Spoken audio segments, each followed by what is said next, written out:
Yes. Good evening, young Padawans and Padawans. It is I, the Redneck JP, dragging the Geek Sully along with me for one more edition of Two Ewoks in the Park.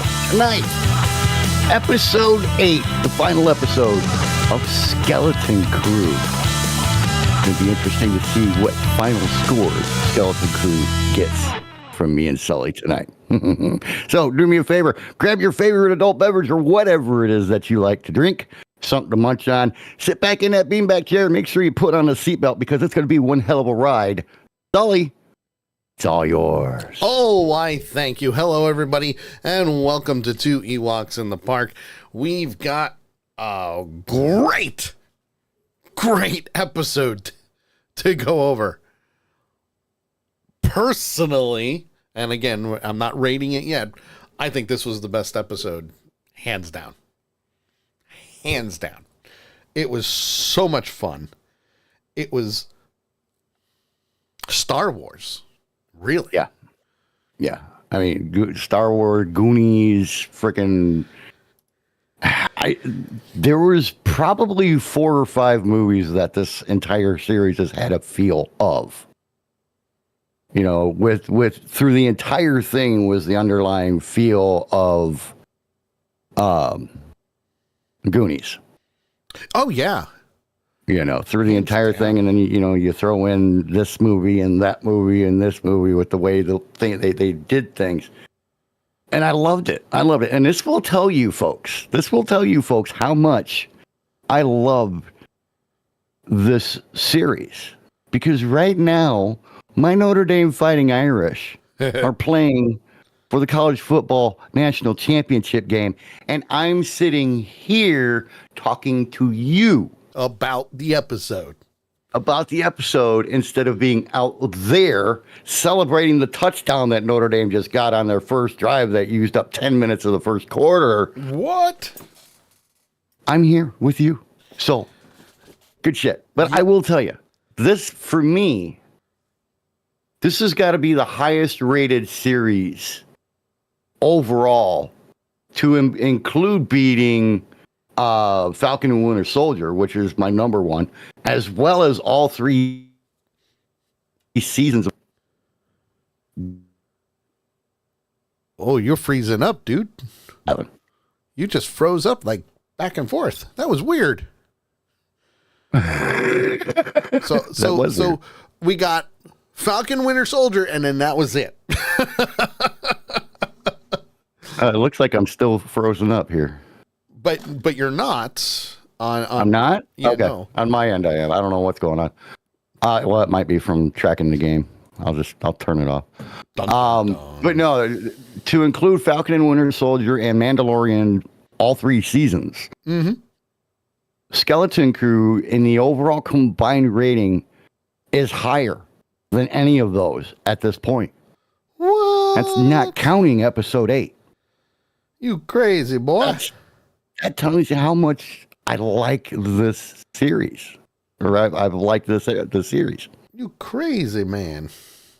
Let's dive into this thing, man, because I mean we got to keep it under an hour, and this is one hell of an episode. So it really is. And this week's episode is titled The Real Good Guys, which clearly we know who the real good guys are, because case in point, pirates.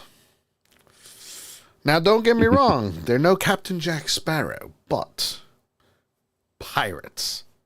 Well, these are space pirates, not sea pirates. Yes. Now, as you know from last episode, we left off with Jadna Nawud with a lightsaber, holding it out, and he's like, I'm ready to strike you all down. Hands down, ready to strike you all down. Well, instantaneously threaten the people that mean the most to the kids, keep their mouths shut. Yeah. It's a good move on his part. Absolutely. It holds ground. But at the same time, it's going to put the parents on edge. Like, wait a minute, why is he threatening us with a lightsaber? Right. And it's like, okay, what do we do from here now? So in a lot of ways, for him, he has the upper hand. Right. And obviously, Farah is like, thanks for bringing the kids and all of that. And then he's like, just so you know. Thank you for your service. I am the Jedi that you're looking for. Emissary. He's the emissary you're looking for. True. He is the emissary. Well, is he? Is he? No. Is he? With all those names, who knows what's going on? But right. At the same time, it makes you wonder, what's he going to do next? Mm-hmm. What's he going to do next? And in this case, Farah, who's Fern's mother, thinks, are the children in trouble? And he goes, well, technically they're in trouble for stealing a ship and breaking security protocol, but it's all good. But my question is this. Did they really steal the ship? I think they found it and therefore finders keepers. Yeah, they found the ship. They didn't steal the ship. So there's a lie right there. Well, yeah. Well, I mean, again, pirate. Right. But he does say that. Listen, just because this happened, obviously the safety and the rules and the laws of Aden are the top priority. Mm-hmm. Which the girls and the boys are like, sure. Yeah, he's trying to play the role of the ambassador or the emissary. This never should have happened because your spirit is supposed to be top notch. Blah blah blah. Shut up. Yes, which don't get me wrong, he played the role very well. Yes, he did. He played that position very well to the point of him making sure that, yes, I'm going to trick you as best I can because, again, pirate, Mm-hmm. And, of course, Farah's all like, well, I don't want to interfere, so what do we got to do? And he says, well, let's, confine the kids to quarters. Let's do what they need to, have the safety droids do their thing. And Wim's father, Wendell's like, is that really necessary? Like, do we have to keep them locked up? Like, why is that? Yeah. But then he also tells the droids, report back to me on any misbehaviors that they may have. Correct. And Wim's, the kids are all like, we got to tell him this. And it doesn't work. It doesn't work. It's like I'm the angry parent. I don't care what you say. And this is how it's going to happen. Well, and he did the perfect setup, though, because, obviously, the minute they're away from him and not being, their parents are not being threatened by the lightsaber. Right. They're going to tell him what's going on. Absolutely. So for him to have the smarts, I guess, for a pirate to say, hey, let's have these safety doors monitor them and report back everything that they do. Right. That keeps that threat of the lightsaber, even though it's not there in the room, it very easily could be. So good move on his part to do that, to keep their mouth shut. Oh, yeah. Without a doubt.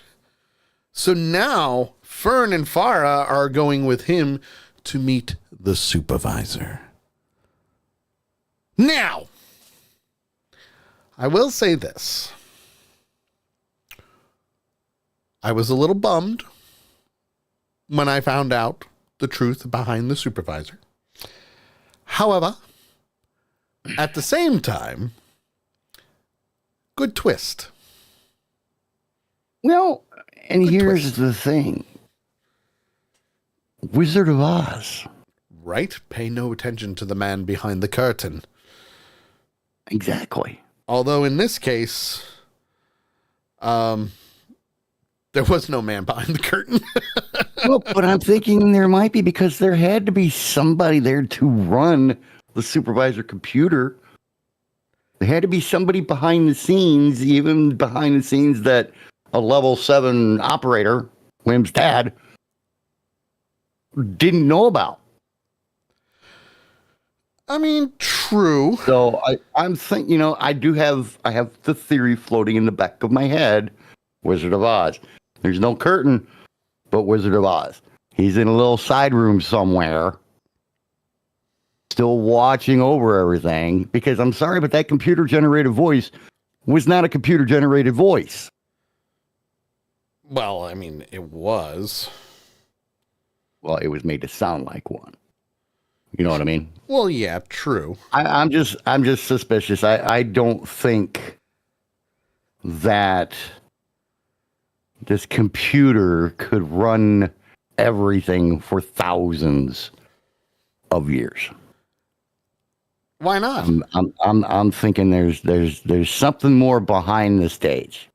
Okay. Behind the screen. All right. I mean, I'm just that's in my head, because devil's like advocate. I got disappointed. I got you. Devil's advocate. I'm right there with you.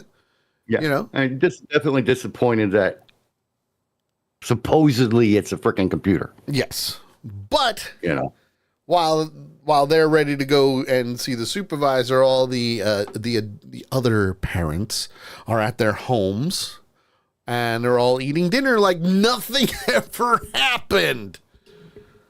Mostly because there's not much else that they can do, because the guards, the security droids, are all over the place. Right. By the way, nice microwave. Yeah, right. Wasn't that microwave great? Nice home cooked meal. Yeah, cooked in a microwave. Mm-hmm. Cooked it in the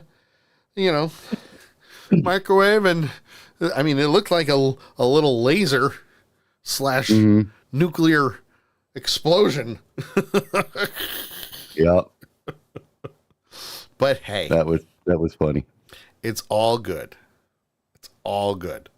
But I do like that Wendell and Wim are having this conversation, and Wim is like, hey, listen, people are out there trying to, destroy things and ruin things and make things bad. And Wendell's like, well, the supervisor will, supervisor will take care of that. Supervisor will take care of it, and goes back to eating. And that's when Wim notices that the security droids are keeping an eye on them. Big Brother is watching, Mm-hmm. I mean, he caught himself like 3 different times in that conversation of saying what he didn't need to say, or that would have gotten him in big trouble if he would have said it. Right. So from there, Jod and Farah and Fern, they're all in a turbo lift, and they're going to the top of the spire where the supervisor resides. And even Farah is like, it's a really great honor. It's an honor to meet someone so young. And oh, by the way, you're going to meet the supervisor. So, Fern, don't slouch. Yeah. Here comes the parent in her. Mm-hmm. Stand up straight. Look your best. Clean your face up. Right. Well, and the cool thing was, and this is one of the things that I've really liked about this series, is how consistent they have been with character profiles. Yeah. Wendell's dad, from episode 1 to episode 8, exactly the same, consistent as can be. Same with Farah. We haven't seen too much of Neil or KB's parents, but even those profiles have been solidly consistent all the way through. So I that's hard to do. So very impressive on that. Yeah. And I mean, I like the fact that they've been keeping it like that.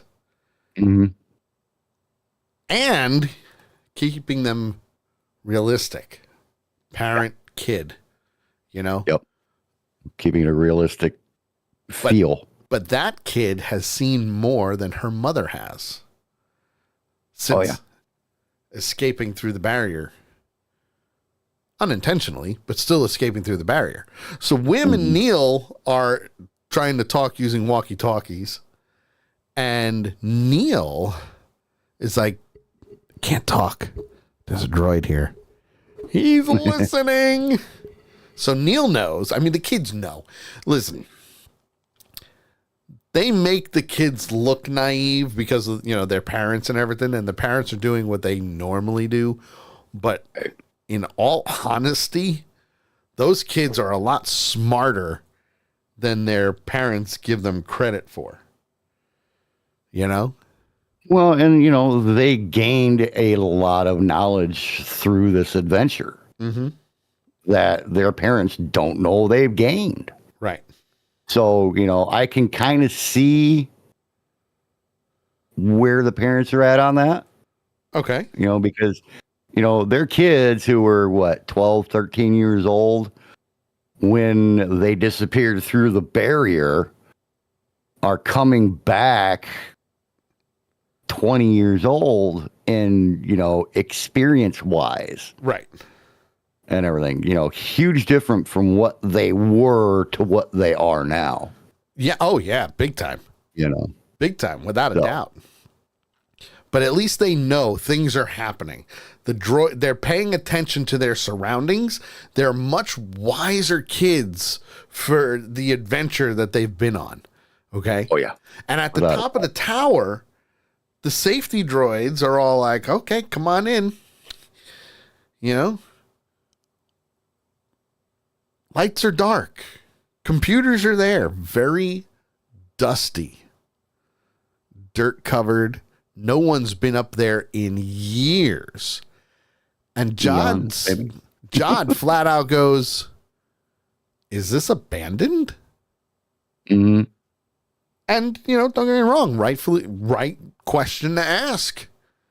Well, it did kind of give you the feel of when they walked into the tower at Ellen or whatever the other sister planet to them. Yep.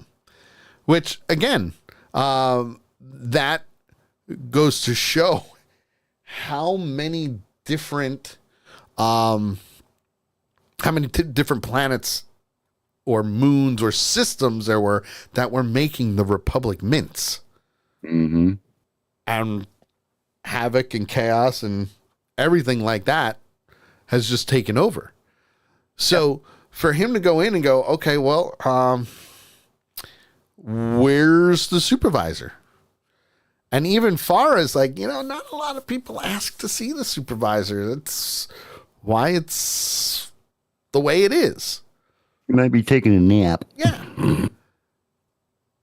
Which, before we go on and reveal the supervisor, my theory clearly was wrong because I had a theory of what's his name, the pirate that lost the ship there. I thought he had become the supervisor, which we both did. That is also true. You did too. So clearly our theory was wrong, especially when the shape of a one red eye just comes out, swivels, and faces them all and says, I am the supervisor. Hello, how are you? Good to see you. Welcome to Atten. And then the supervisor goes, I don't know you, but I have been watching over you and Fern with great interest. You ever notice that whenever somebody knows somebody, whether it's a droid or someone higher up, like let's say in the Senate, or I don't know, someone who becomes an emperor, they always say something like, we're going to keep an eye on you, or, well, we think your career is going to be wonderful, or we've got some great interest in you every single time. Yep. A prophecy, so to speak. Prophecy. I don't understand it, but it's there every single time. But the supervisor says, who are you? And Jod says that he's Jod Nanawud. I am an emissary for the Republic and the Jedi. And he uses and then he uses the Force to just levitate the lightsaber that was in his hand. But the supervisor, it's like, I don't trust you. I don't trust you at all. I don't trust you as far as I can throw you, which isn't far because I'm a droid. Right. And the supervisor says, okay. Why are you here?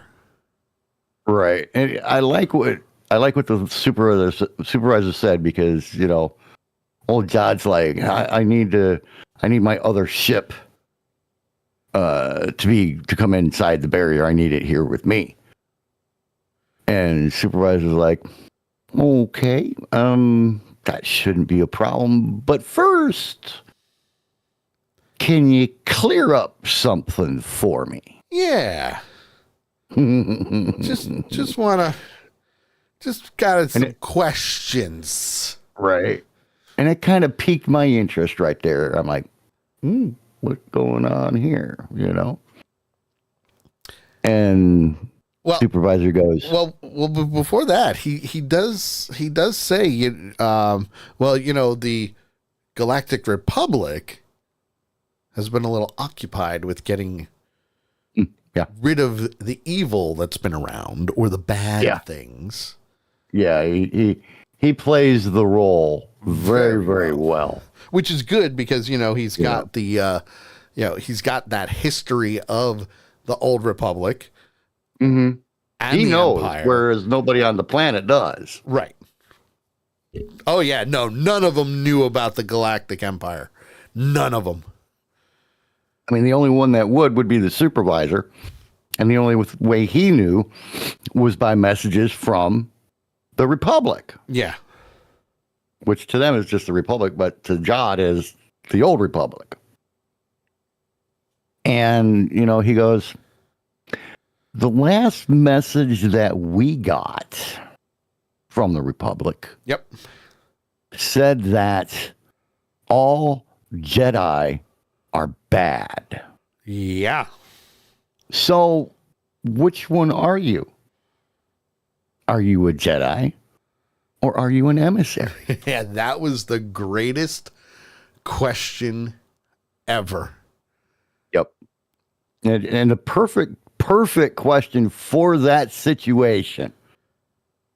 Because for Jod, everything depends on him getting his other ship inside the barrier. That's all he's been concerned about since they came in, other than keeping the kids quiet. That's all he wanted.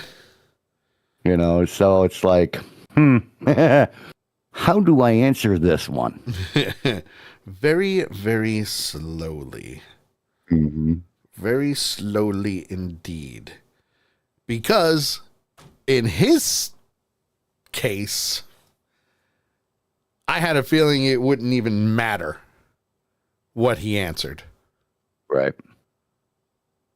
Mostly because the supervisor was a droid, but he was at least hiding that information. And the good thing is the supervisor knows about the Galactic Empire, but kept it from the people of Aden. Right. So that tells you something right there. Yeah. Now, Jod apparently didn't like this. So instead, he takes over. Or at least the supervisor tells the droids to take him into custody. And that doesn't happen. So the reason he did that, though, is because the firm blurted out that he's a pirate trying to rob them in. He's a pirate. That's no bueno. He's a pirate. But all good things must come to an end. So Jod takes the lightsaber. not only defeats the security droids, but also takes the lightsaber and stabs it right into the supervisor's eye. I wouldn't even have thought of doing that. I mean, I would have thought about maybe cutting all the cables that were hanging from the ceiling. think so. Running through the computer panels and stuff like that. I would have thought that would shut that down. Huh. But to take your lightsaber and shove it into the center of the eye, basically, of the supervisor would not be a move that I would think of. I mean, I kind of would have. Because he is a droid. You know, and just taking off the head of the droid doesn't always work. Clearly, it did with SM-33. But clearly, you know, that's happened with C-3PO. It's happened with other droids that we've seen where, you know, you take the head off and the droid's still talking because that's where their memory bank is, you know? Right. So from there, the entire city gets shut down. There's no power. Cars are dead. Everything. All gone. Jod is now in control and says, how do I take down the barrier? What do I need to do to take this down? Because I want my ship here now. I give the orders, no one else. And Farah's like, but you have to get the access codes for that, and that would help the ship get through safely. And Fern keeps trying to interject and is getting ignored. Mm-hmm. Let me handle this, kiddo. Listen, not for nothing, but I'd listen to the kid over the adult just because of the situation at hand. Mm-hmm. You know? And that's just me. Well, the adult obviously having the access that he needs. Yes. You know, kid's not going to have it. No. Yes.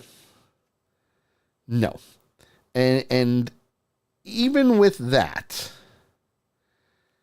it's one of those things where you're like, should I listen to my daughter or just pretend, hey, I'm the adult, the kids are talking? You know? Let me handle this. You go away. You just shut up and sit there. I'll take care. Let the adults handle this. Let the adults handle it. Well, that gets to the point where Jod takes the lightsaber out and threatens the two of them. I will say, he's very consistent. Mm-hmm. Very consistent, persistent, and, oh, by the way, greedy as hell. Right. Well, and, you know, he knows you threaten the kid, the adult will cooperate. You threaten the adult, the kid will cooperate. Right. You know, so he's got the perfect setup, and he has them there by themselves. Yes. So very easy to control, very easy to manipulate. Yes. The whole 9 yards.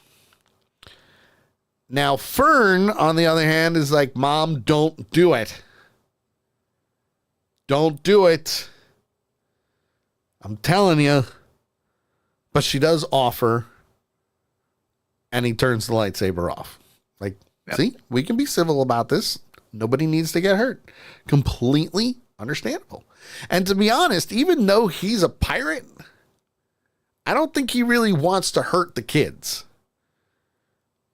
Right.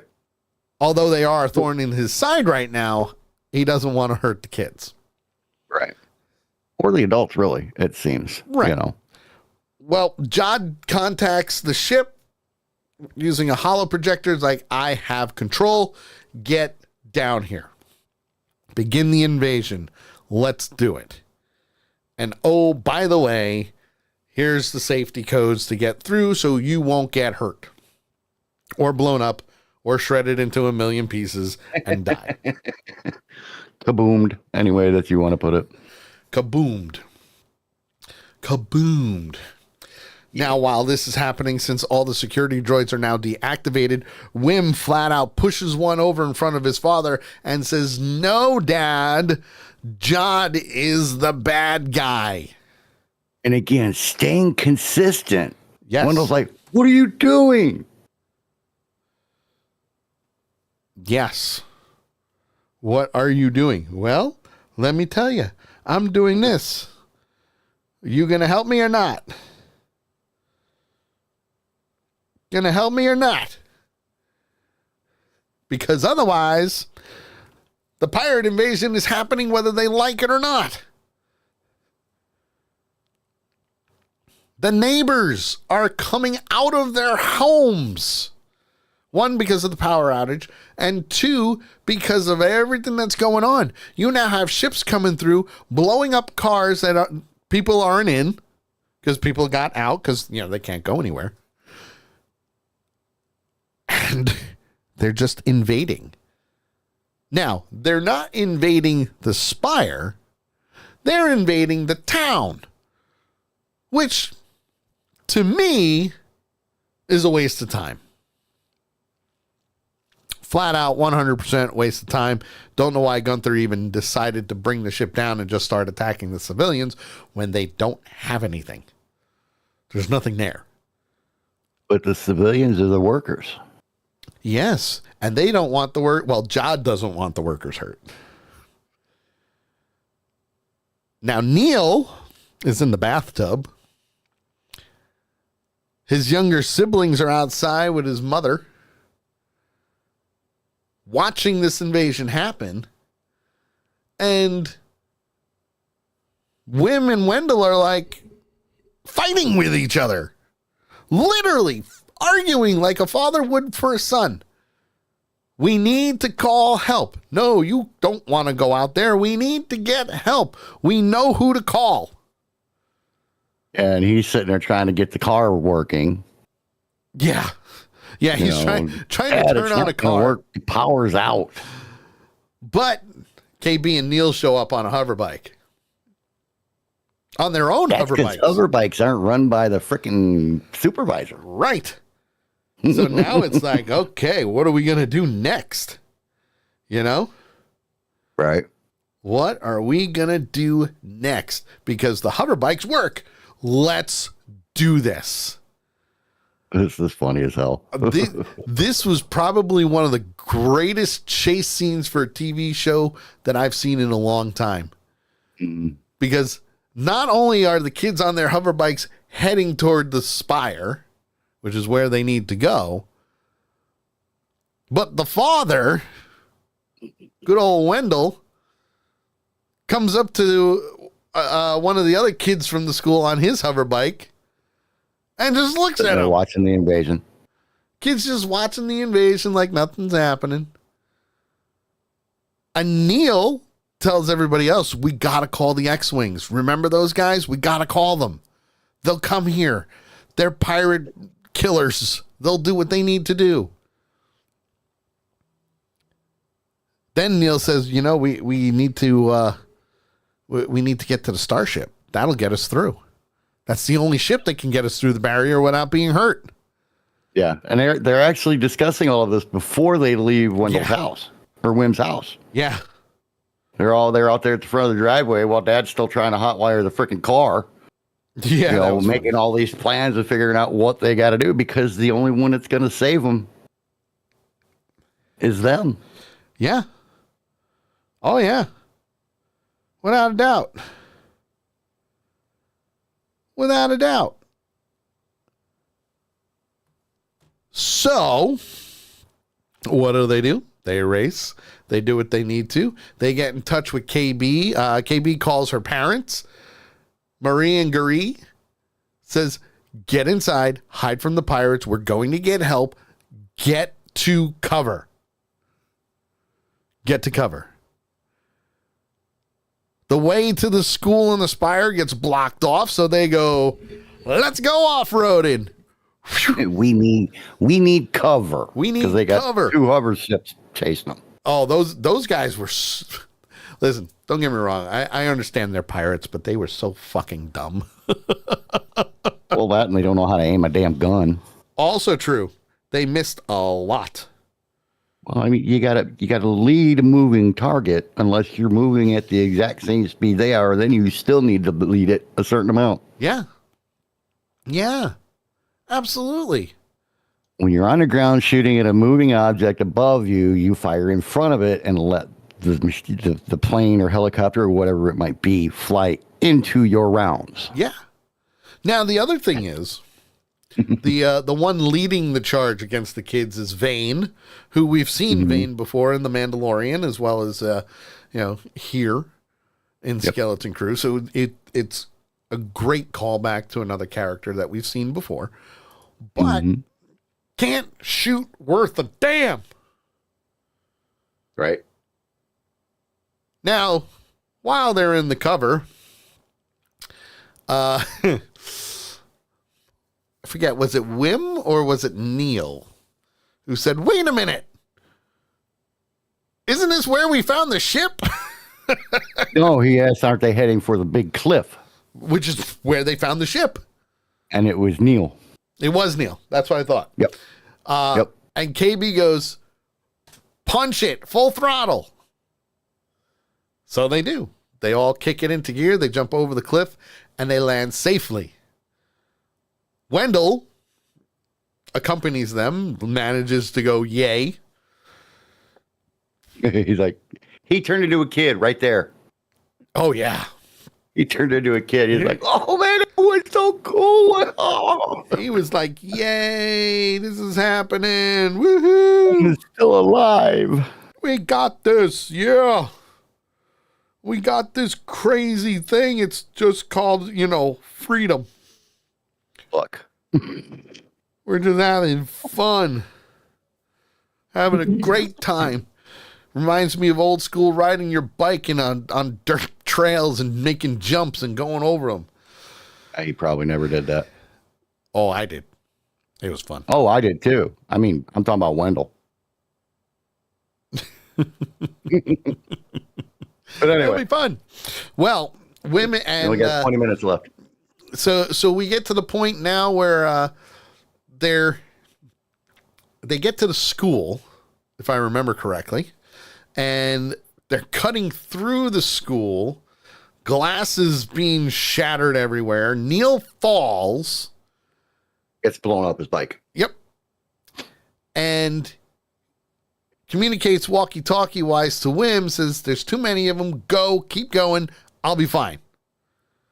And he was. He listen, I will give Neil so much credit. He has evolved so much as a character. He is not afraid anymore. And he's just ready to go. He's turned into one tough little animal. Right. Elephant animal guy, kid thing. Yeah. So he gets to the point where he's staying back and he has an idea. I had no idea what his idea was, but he had an idea. The others get to the Onyx Cinder. Real quick, I want to say hi to our good friend Carol from Canada. Carol! She just joined us in the chat room. What's up? What's up? It's fun stuff we're talking about right now. So they get to the Onyx Cinder. They're in the cockpit. KB's turning everything on. She's going to do what they need to, but there's docking clamps. Ship won't move. Won't move. Won't lift off. They got to get power back. Great. How do we do that? Wendell's like, hello. I can do that. We need to get the systems up and running. And it just so happens I am a level 7 systems coordinator. Let's go. Which was great. Go get the bike. Which is great because to me, that was the whole icing on the cake for Wim and Wendell to kind of bond as a father-son. Yep. Which means now he goes, here, take the walkie-talkie, fire up the starship. Once power is stored, go. Just go. While that's happening, Neil is at the top of the building. And the first thing he says is, I hope it's here, I hope it's here, I hope it's here, I hope it's here. Sure enough, he found the turbo laser, just like on the other planets. Which, for him, was great because he knew how to use it. Yeah. He knew how to turn it on. See, I never knew that they taught him. I know she showed it to him, but they never showed us her teaching him how to use it. Also true. So that was a nice move on that one. That was a very nice move, to be honest. Mm-hmm. You know? But it worked. When you see that, you're like, oh, woohoo, you know. But it worked because now they've got a fighting chance. Not only a fighting chance, but a great distraction. Okay? Which is great. Now, Kona is telling Jod through communication that there's a little bit of resistance from the population below. But he says, make examples of them, but do not injure too many civilians. We need them. We need them to work for the Mint. Yep. Now, Farah and Fern are off to the side, huddled together, like mother and daughter would be if they were scared. Completely understandable. But they're talking. They're scheming, so to speak. But John shoots at them and goes, chill. No. Not. Quit scheming, you two. Yes. Quit scheming. Quit scheming. Yes. And I forgot the other part of the line. And listen. Yes. Listen and listen good. Listen good. But they're like, meh. But that's when Fern starts telling her mother that what she's seen. Mm-hmm. And that the galaxy is a scary place. It's dangerous. This was a good speech from her. This was not only a great speech, but this was also a great bonding moment between the two. To show that Fern has actually grown up. Mm-hmm. A little bit. Not too much, but enough. Again, like we've been saying on every episode, every single character has had that story arc where they've progressed and they've grown as a character and a person. Yep. This is Fern telling her there are good people out there. They can help us. They will help us. We just need to make the call. Fern even goes, listen, grab the blaster from the safety droid and stun him. And then an altercation comes up because Jod's like, I wouldn't do that if I were you because I'm going to shoot you if you do. So Fern's like, Mom, please, you got to help. We got to do this. So then he goes and hits a button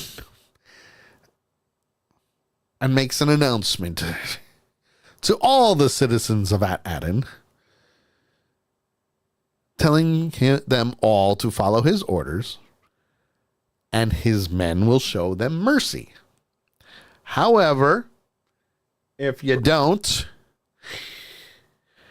there's going to be some severe punishments. Your normal threat from somebody who's taking over, sure, the country. Sure. But then he also says they all work for him now. Which, yeah, technically, I mean, the supervisor's dead or disabled. It's a droid. You can fix a droid. It's not that big of a deal. But Vane, on the other hand, is still pursuing Wim and Wendell through the streets. And they go through a waterway, which reminded me of the old some of the old Hollywood movies where they're going down the Grease.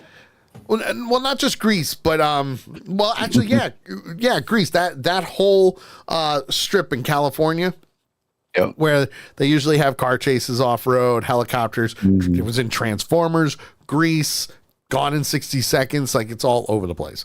So many different movies play this. That's what it reminded me of.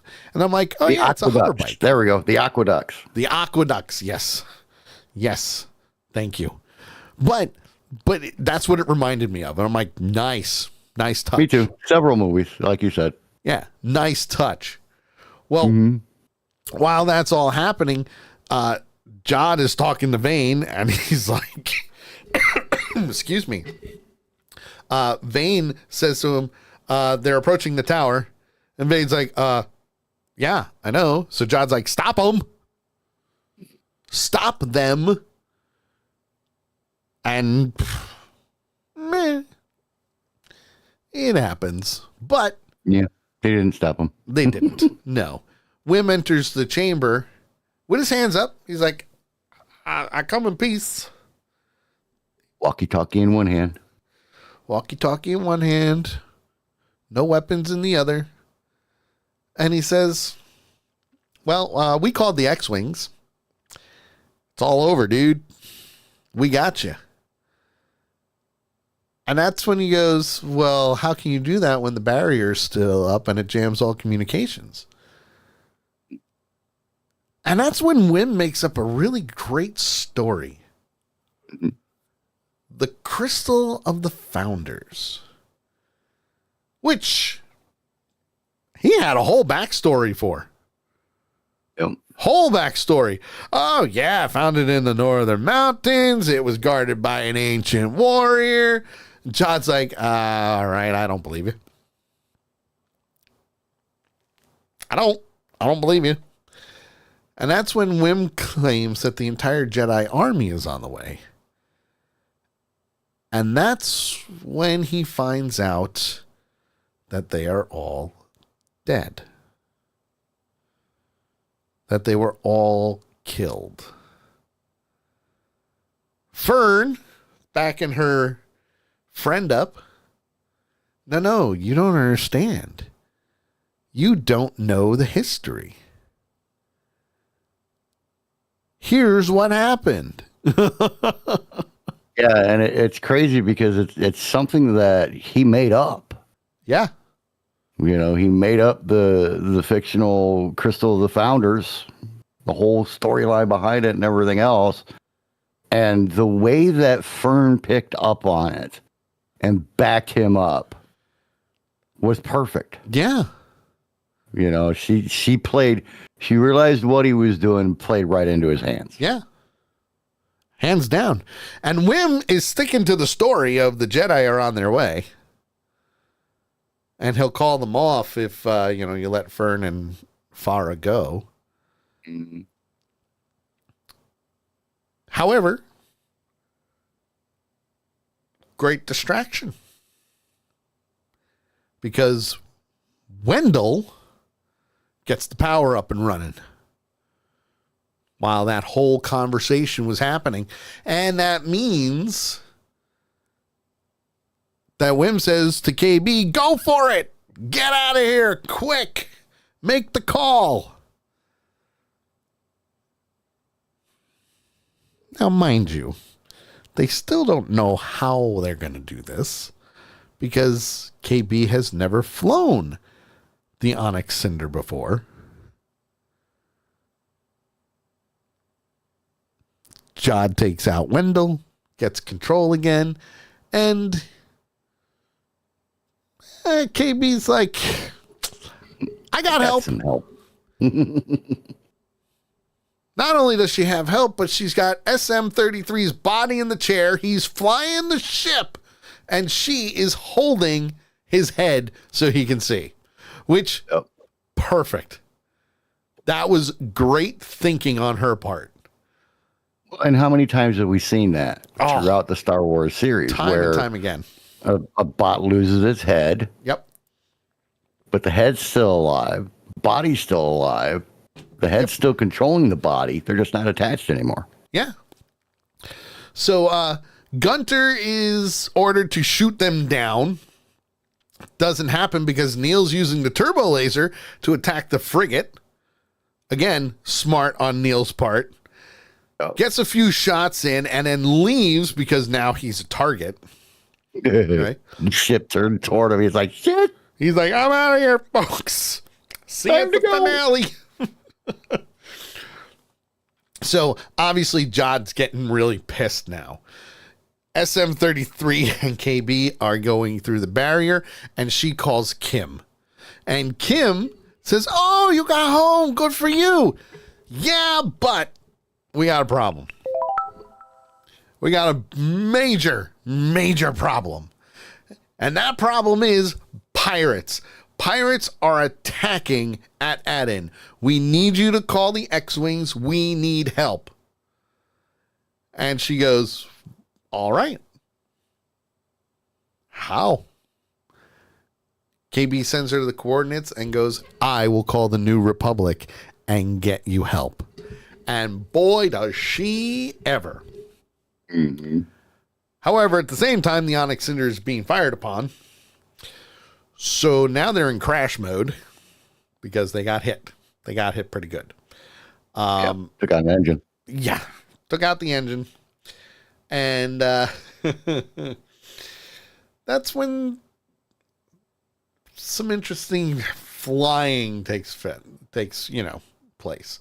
The fact that SM-33 is still doing what he can while she's holding his head, great. But now they're in crash mode. Yep. Which means, something bad is going to happen. Well, and this was an interesting scene because KB's she's talking to her mom. Yep. And at the same time, she keeps saying, fixing it.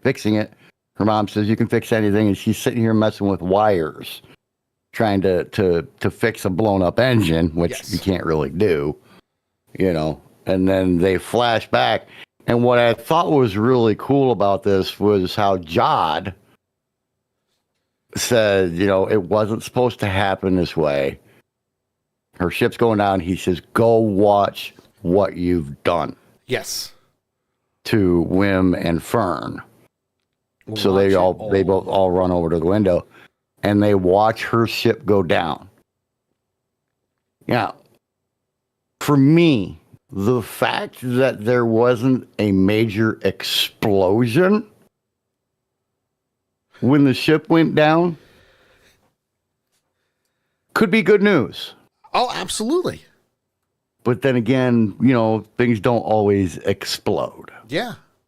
So I'm kind of like, well, she did flatten it out pretty well just before it hit. Yes. And of course, they don't show it hit. But just as it started to make its last turn and everything, she flattened out pretty good. Yes. And then you saw all the dust and everything come up, and of course, Fern screams. Yes. And everything. So a very nice way that they played that. But the fact that there was no explosion, part of me holds out hope that KB's okay. Oh, absolutely. Now, at the same time, while that's happening, Wim and Wendell are like, okay, we need to get this shut down because you are a false Jedi, a liar, and the real good guys are coming. And that's when Jod just starts dismissing Wim's warnings. Like, no, this is happening, whether you like it or not. And he also never really said he was a Jedi, but then he starts going into a little bit of his back history where the Jedi found him, saw that he was Force sensitive, started training him, and then they were all hunted down and killed. So clearly, he had to watch the one that saved him die. Yep. Which means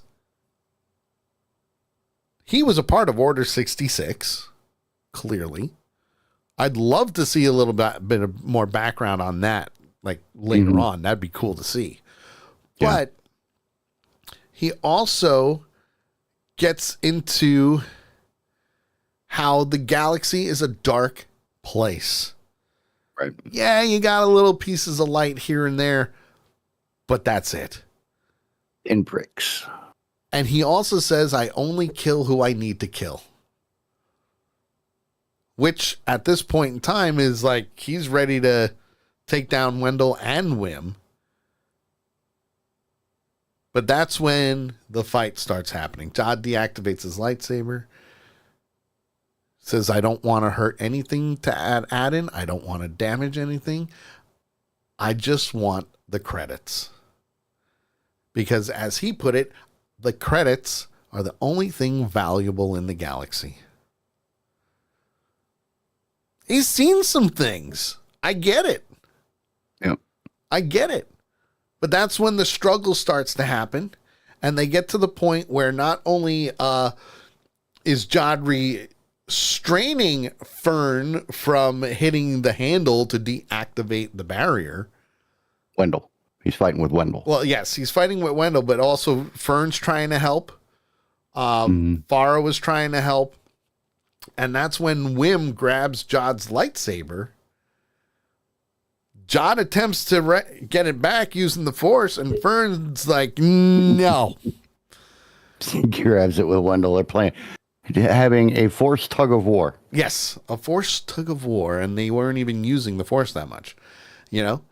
But that's when Farah grabs the power lever and lowers it.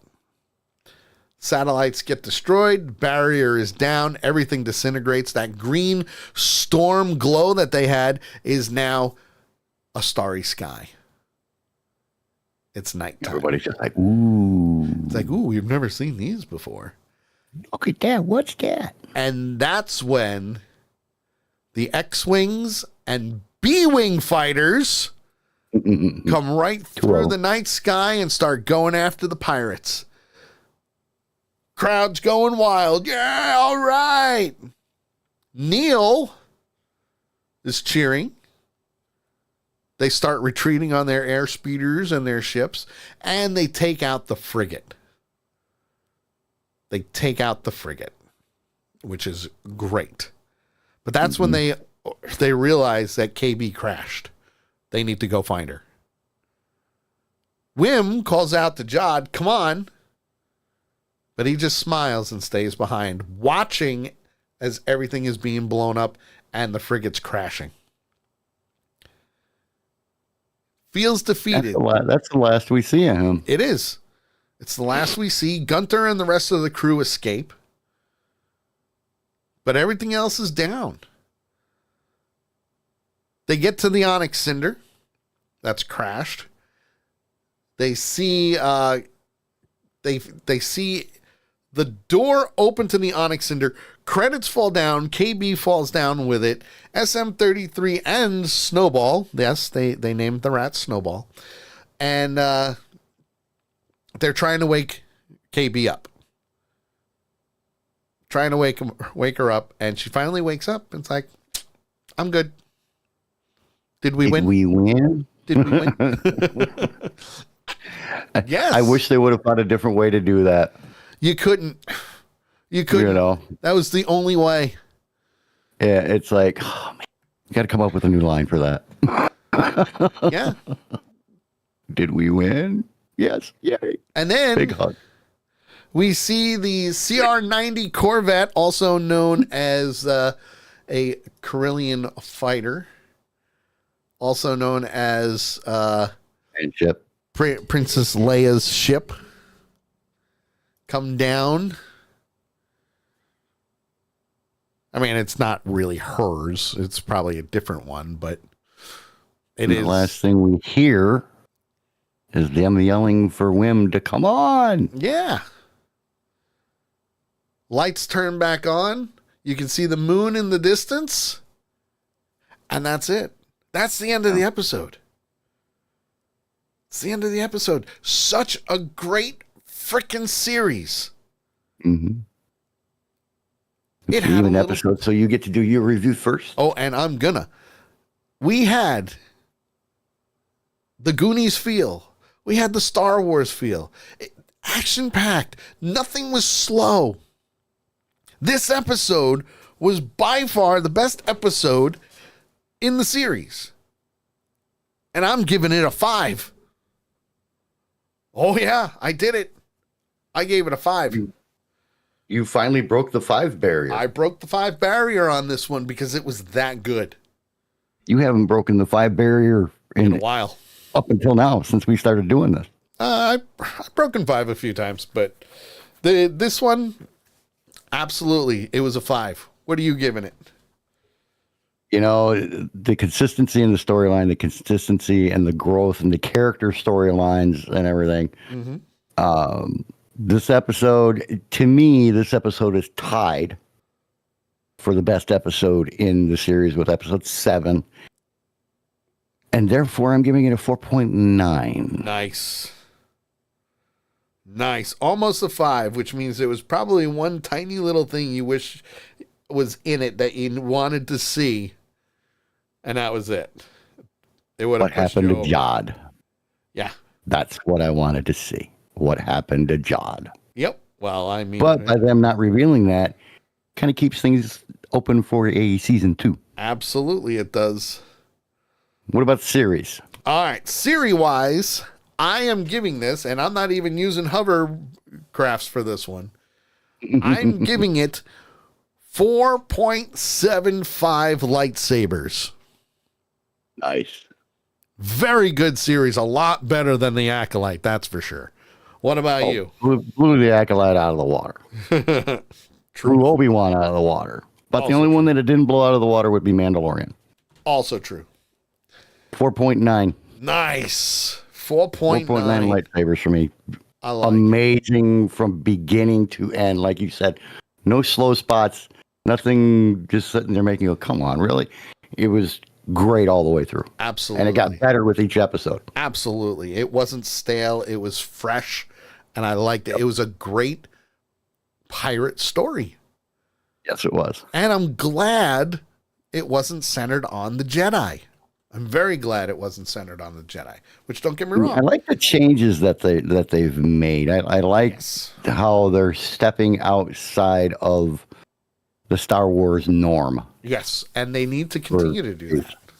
Yeah, they need to continue to do that. So that, my friends, is the end of 2 Ewoks in the Park for this series. It sucks, but you know what? It is what it is. We're going to take a week off, and then we're going to dive right into Avenger Pretenders with What If Season 3, Episode 1. So 2 weeks. We'll be back in 2 weeks, and I'm pretty sure we're going to be doing 2 episodes each week. They're only 26 to 30 minutes long. They're not long, but they're great episodes. I got to with when the next series is coming out, so. Yeah, we got to do it quick. So yeah, shit's hitting the fan real quick, folks. Real quick. So for the redneck, there he is. He's loving this stuff. He really is. He's loving it. And I, the geek, bid you farewell till tomorrow night, where the Sully Show will be live at 8 p.m. Eastern right here on Accidental Punch TV. This is the end of 2 Ewoks in the Park. For now. The next series will be out soon, trust me. Which means we will see you tomorrow. And as always, folks, you know it as well as I do. May the Force be with you.